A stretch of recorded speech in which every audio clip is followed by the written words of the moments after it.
লাখের লোক যে বেরিয়ে এসে শেখ হাসিনাকে বাংলাদেশ থেকে যে তাড়িয়ে দিতে পারে, এটা ভারতের নীতি নির্ধারকরা বুঝতে পারেনি। উনি একটা কথা বলতেন যে নিজের দলের লোকদেরকে বলেছেন যে আমার দলের লোকের অনেককে কেনা যায়, শেখ হাসিনাকে কেনা যায় না।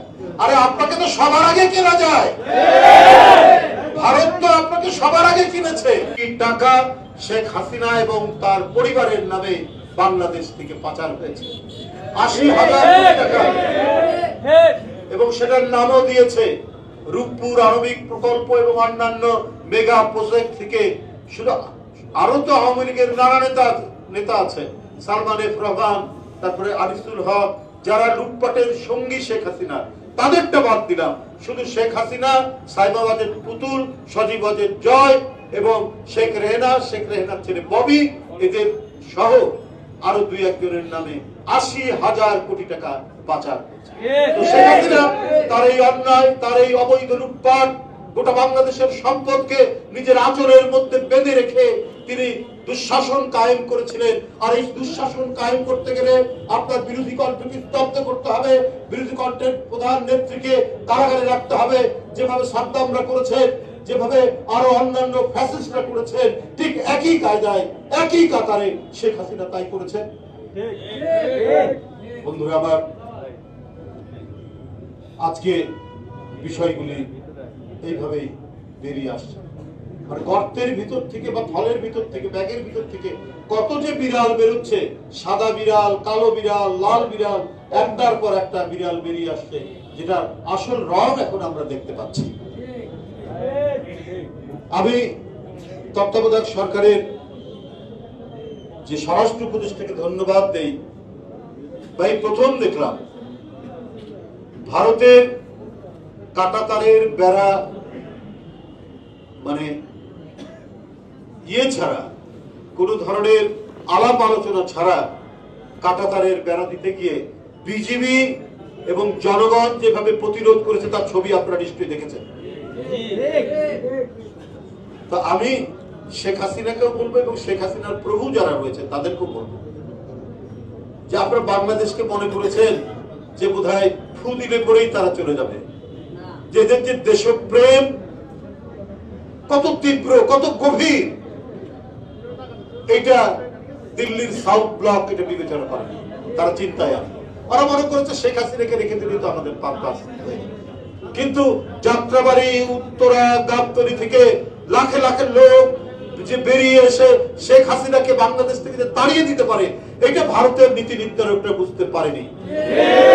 তারা আরো বুঝতে পারেনি যে অন্যায় ভাবে শেখ হাসিনা ২০১০ সাল থেকে ২০২৩ সাল পর্যন্ত যেভাবে ভারতকে আপনার যে সুবিধা দিয়েছে, সেই সুবিধার কারণে আপনার অসম যে কাজগুলো করেছে, যেটা দুইটি স্বাধীন দেশের মধ্যে মানে আলাপ আলোচনার ভিত্তিতে যে কাজগুলো করা যায় সেটা না করে জোর করে কাঁটাতারের বেড়া লাগিয়েছে।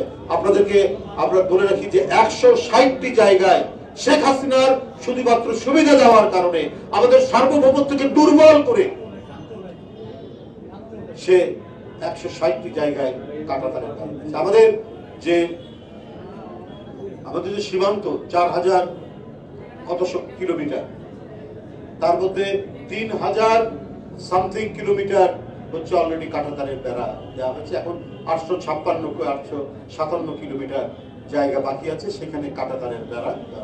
আন্তর্জাতিক যে নিয়ম বিধিবিধান এবং দুই দেশের মধ্যে সময় সময় যে চুক্তি হয়েছে, আলাপ আলোচনা হয়েছে, সেটাও মানছে না যে শূন্য রেখা থেকে ১৫০ গজ দূরের মধ্যে কোনো উন্নয়ন পরিকল্পনা হবে না, হতে গেলেও দুই দেশের মধ্যে আলাপ আলোচনা করতে হবে। সেগুলোর কোনো কিছুই তারা না মেনে কাঁটাতারের বেড়া দেওয়ার চেষ্টা করেছে আপনার লালমনিরহাটে বিভিন্ন জায়গায়। এর জন্য জনগণ যে দাঁড়াতে পারে তাদের দেশে বিজেপির সাথে, বিজেপির প্রতিরোধের সাথে, এই দৃষ্টান্ত শেখ হাসিনার আমলে শেখ হাসিনা করতে দেয়নি। তার ফ্যাসিজম দিয়ে, তার নির্মমতা দিয়ে, তার নির্দয়তা দিয়ে তিনি ভারতের সেবাদাস হয়ে কাজ করেছেন। উনি একটা কথা বলতেন যে নিজের দলের লোকদেরকে বলেছেন যে আমার দলের লোকের অনেককে কেনা যায়, শেখ হাসিনাকে কেনা যায় না।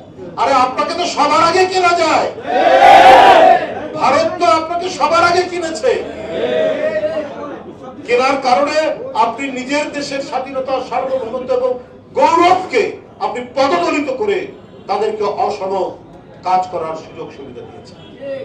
আমাদের অতিথিবৃন্দের কাছে যে আজকের এই দোয়া অনুষ্ঠানটি আমাদের দলের যে মূল প্রেরণা, জাতীয়তাবাদী শক্তির যে প্রেরণার উৎস যিনি, এবং যিনি গণতন্ত্রের জন্য এবং একটা আদর্শের প্রশ্নে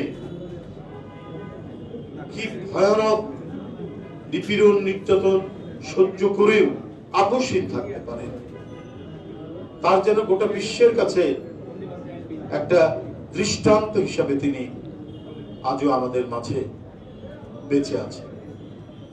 ধীরে ধীরে তাকে শেষ করার চেষ্টা করা হয়েছে, এখানে বক্তারা বলেছেন, কিন্তু সেই জীবন সংগ্রাম, সেই জীবন মৃত্যুর সংগ্রামের মধ্যেও আজকেও এই মুহূর্তেও সর্বশেষ তিনি তার নীতি এবং আদর্শ থেকে বিচ্যুত হন।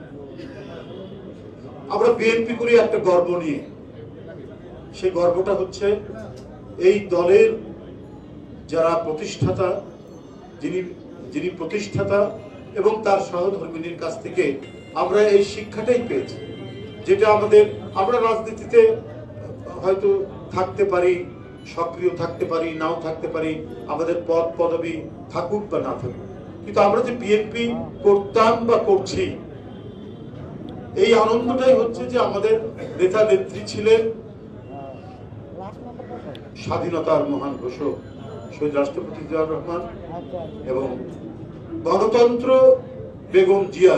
এই দুটাকে যেন বিভাজ্য করা যায় না, অভিন্ন এক সত্তা দেশনেত্রী বেগম খালেদা জিয়া, এবং তাদের পতাকা যিনি এখন বহন করছেন তিনি হলেন বিএনপির ভারপ্রাপ্ত চেয়ারম্যান তারেক রহমান। আজকে সেই নেত্রী চিকিৎসার জন্য বিদেশে গেছে, লন্ডনে চিকিৎসা করছে। দীর্ঘ কয়েক বছর ধরে অনেক সংগ্রাম, আন্দোলন, দাবি তার সুচিকিৎসার ব্যবস্থা করা, উন্নত চিকিৎসার ব্যবস্থা করা, কিন্তু এমন এক দানবী রাষ্ট্র ক্ষমতা দখল করেছিল, মানে মৃত্যু, হত্যা, রক্ত এর মধ্যেই থাকতে তিনি ভালোবাসতেন। রক্তের গন্ধ যেন তার কাছে ছিল সবচাইতে প্রিয় গন্ধ। বেলি ফুলের গন্ধ নয়, হাসনা হেনার গন্ধ নয়, গোলাপের গন্ধ নয়, রক্তের গন্ধই যেন শেখ হাসিনার অত্যন্ত প্রিয় ছিল। কেন তিনি এইভাবে একজন দেশের জনপ্রিয় নেত্রী, মানুষের ভালোবাসায় সিক্ত একজন নেত্রী, সেই নেত্রীকে বিনা কারণে, বিনা অপরাধে, মিথ্যা মামলায় সাজা দিয়ে বড় বড় ধ্বংসস্তূপের মতো সেই 2 শতাব্দী প্রাচীন এক কারাগারের মধ্যে আটকে রাখা?